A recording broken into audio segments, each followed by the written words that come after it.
सलीम। अल्लाह तबारक व तआला की ज़ात पर भरोसा करना ये हमारे बहुत सारी ज़िंदगी के मसाइल का हल है। और ये कुरान मजीद का भी ऐलान है, ला तक़नतु मिन रहमतिल्लाह। अल्लाह तबारक व तआला की रहमत से कभी मायूस नहीं होना चाहिए, क्योंकि आज माशरे के अंदर हम देखते हैं कुछ थोड़ी सी तकलीफ़ होती है, हम परेशान हो जाते हैं, और थोड़ी सी कोई बीमारी हो जाए या घर में कोई मसला हो जाए तो हमारी परेशानी का वो आलम होता है, वो हर एक कैफियत इसकी बेहतर जानता है। लेकिन अगर हम इसी के साथ साथ अल्लाह तबारक व तआला की रहमत पर उम्मीद रखें और अल्लाह तबारक व तआला की ज़ात पर तवक्कुल करें तो ज़िंदगी के बहुत सारे मसाइल का ये हमारा हल है, हमारी परेशानियां दूर हो सकती हैं।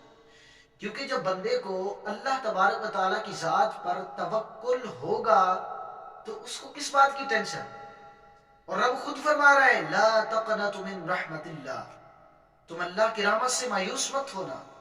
और इसी तरह अल्लाह तबारक व तआला की ज़ात पर उम्मीद भरोसा भी करना चाहिए। और अल्लाह तबारक व तआला कुरान मजीद के अंदर रब फरमाता है, अर्रहमान अर्रहीम। सूरत फातिहा की तिलावत करते होंगे आप, सूरत फातिहा के अंदर क्या क्या पैगाम है, इस बात को भी थोड़ा समझा करें कि रब रहीम भी है, बख्शने वाला है, मेहरबान है, लेकिन आगे फरमाया मालिक यौमिद्दीन, रोज़े जज़ा का मालिक भी है। अब इन दो आयात के अंदर बड़ी उम्दगी के साथ इस बात का दर्स दिया कि रब की ज़ात वो है जो रऊफ़ुर रहीम भी है, लेकिन कल क़यामत के दिन मालिक और क़यामत का की दिन बादशाहत वो रब के पास।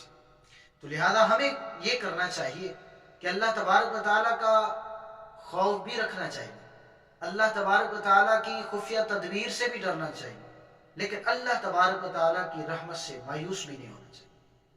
और अल्लाह ताला की बारगाह में दुआ है, हाँ, आज के इस मुख्तसर से दर्स पर मुझे भी